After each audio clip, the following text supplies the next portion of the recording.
Nah, sebelumnya kita sudah bahas mengenai Orde Baru, di mana pada masa itu Indonesia sedang berkembang pesat di tangan pemerintahan Soeharto. Nah, namun selama itu juga banyak hal negatif yang terjadi di pemerintahan, seperti adanya budaya KKN, pelanggaran HAM, dan akhirnya menjadi bom waktu yang meledak pada tahun 1998 dengan lahirnya gerakan reformasi yang akhirnya nanti mengakhiri masa Orde Baru. Untuk lebih jelasnya, mari kita simak penjelasan berikut ini. Nah, gerakan reformasi adalah gerakan yang didengungkan oleh mahasiswa untuk mengkritisi kebijakan-kebijakan pemerintah yang dinilai sangat merugikan masyarakat, dinilai sangat salah, sangat korup. Nah, ini sebenarnya terjadi sejak awal tahun 90-an, di mana ekonomi Indonesia makin lama makin perlahan itu makin menurun seperti itu. Nah, hal itu karena pemerintah dianggap sudah tidak bisa lagi dipercaya dan menyebabkan beberapa krisis di masyarakat. Nah, krisis-krisis tersebut itu dinilai memberatkan masyarakat dan akhirnya membuat masyarakat akhirnya berontak terhadap pemerintah. Nah, terus krisis apa aja sih emangnya? Yang pertama ada krisis ekonomi, terus ada krisis politik, ada krisis hukum, terus ada krisis kepercayaan, dan krisis sosial budaya. Nah, untuk yang pertama kita bahas tentang krisis ekonomi. Nah, krisis ini terjadi ketika Thailand melepaskan mata uangnya yaitu baht terhadap US dollar. Hal ini membuat para spekulan itu memborong dolar dari Asia Tenggara. Nah, otomatis dengan diborongnya dolar itu menyebabkan kelangkaan dolar di daerah Asia Tenggara. Nah, hal ini menyebabkan harga dolar itu naik dan membuat mata uang di Asia Tenggara itu nilainya itu menurun. Nah, salah satunya rupiah yang semula 1 dolar itu cuma 2.500 terus naik menjadi 4.500. Terus yang paling parah itu menjadi 16.000. Nah, ini berimbas kepada harga-harga barang yang otomatis melonjak tinggi seperti itu kan. Nah, akibatnya ekonomi jalan di tempat, perusahaan bangkrut, terus PHK di mana-mana, dan yang paling parah adalah sembako ini mahal. Nah, yang kedua adalah krisis politik. Nah, krisis politik ini emang menjadi masalah yang paling penting di sini. Karena apa? Pemerintah ini dinilai sudah kayak apa ya? Sangat kacau lah kayak gitu. Nah, perilaku KKN itu sangat banyak. Contohnya gini, anggota MPR DPR itu sebagian besar adalah rekrutan-rekrutan dari keluarganya sendiri. Jadi banyak sekali nepotisme di sini. Dan karena terjadinya nepotisme, maka tindakan korupsi dan kolusi itu sangat terencana. Hal inilah yang menyebabkan terjadinya krisis juga di masyarakat. Nah, selanjutnya adalah krisis sosial. Nah, yang terjadi kesenjangan sosial, yang kaya makin kaya, yang miskin makin miskin, dan terjadinya tingginya angka pengangguran dan kerusuhan secara sistematis. Terus setelah itu krisis di bidang hukum. Nah, ini lucunya di sini adalah hukum itu dijadikan alat pembenaran bagi pemerintah terhadap kebijakan-kebijakan yang dinilai salah. Karena waktu itu hukum itu bisa direkayasa dan bisa dibeli.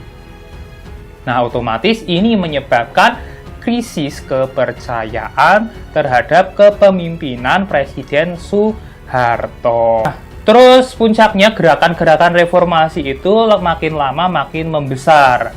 Nah, namun gerakan-gerakan tersebut akhirnya menimbulkan berbagai macam strategi. Nah, salah satunya yang kita bahas adalah strategi Trisakti. Nah, di Trisakti ini terjadi pada tanggal 12 Mei 1998. Nah, waktu itu para mahasiswa menggelar mimbar bebas yang intinya menuntut pemerintah untuk segera melaksanakan reformasi politik, ekonomi, dan tuntutan hukum supaya dibenahi. Terus mahasiswa itu menuntut adanya sidang istimewa MPR.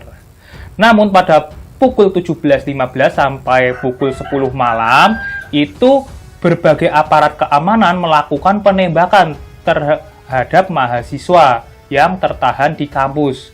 Peristiwa ini mengakibatkan tewasnya 4 mahasiswa Trisakti, yaitu Hendriawan Si, Heri Hartanto, Elang Mulya Lesmana, dan Hafidin Royam.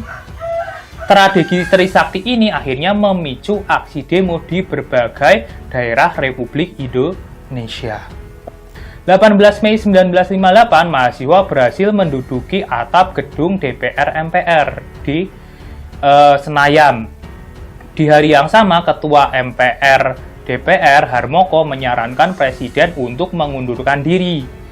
Nah, terus pada tanggal 19 Mei 1998, beberapa Menteri Kabinet Soeharto memutuskan untuk mundur dari jabatannya.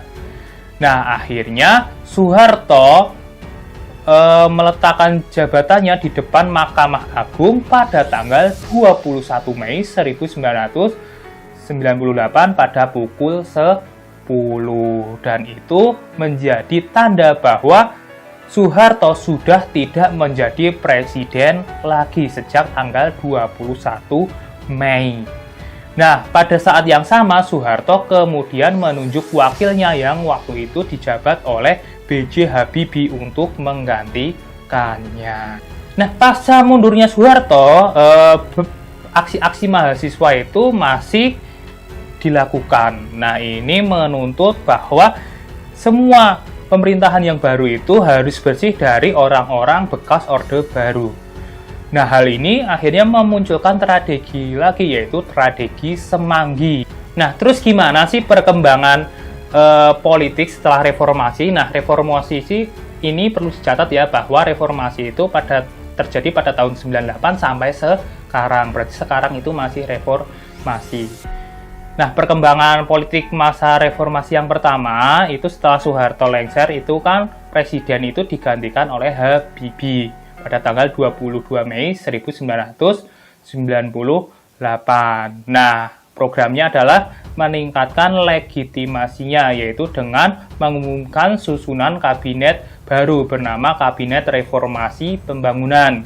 Kebijakannya adalah untuk mengubah asas sentralis menjadi desentralis. Terus, namun akhirnya Habibie ini dimakzulkan oleh MPR. Terus, yang selanjutnya adalah masa pemerintahan Abdurrahman Wahid atau Gus Dur. Nah, ini terjadi setelah adanya sidang umum MPR tahun 1999.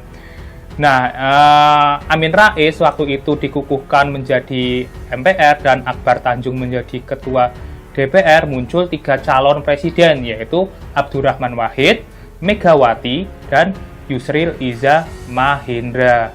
Melalui voting, akhirnya Abdurrahman Wahid ini menjadi presiden dan posisi keduanya itu Megawati yang otomatis menjadi wakilnya. Akhir kepemimpinannya, Gus Dur diduga terlibat skandal yang disebut dengan skandal Bulogate. Ya, terus pada masa pemerintahannya akhirnya berakhir karena dimakzulkan MPR, yaitu Amin Rais. Nah, terus masa Megawati Soekarno Putri itu terjadi pada tanggal 23 Juli tahun 2000. Nah, MPR secara resmi memakzulkan Gus Dur, menggantikannya dengan Megawati Soekarno Putri. Masa Megawati itu berakhir ketika Megawati itu kalah pemilu di tahun 2004, yaitu kalah dari pasangan SBY dan Yusuf Kala. Nah, terus yang terakhir adalah masa pemerintahan Susilo Bambang Yudhoyono atau SBY. Nah, ini menduduki tahta kepresidenan setelah memenangkan pemilu tahun 2004. Nah, beberapa kebijakannya adalah melakukan pemberantasan korupsi, kesungguhan penegakan keamanan, dan ketahanan. Terus mengurangi subsidi negara yaitu BBM untuk disalurkan ke dana BOS. Kalian ya, dana BOS itu ada sejak SBY. Dan juga bantuan langsung tunai atau BLT, dan program konversi bahan bakar minyak ke gas. Nah, itulah masa pemerintahan pada masa reformasi. Nah, sekarang adalah masa kepemimpinan Presiden Joko Widodo. Nah, sekian untuk materi kali ini. Seperti biasa ada pertanyaan untuk kalian. Pertanyaannya adalah, apa yang menyebabkan meletusnya kerusuhan tahun 1998? Isi jawaban itu di presensi.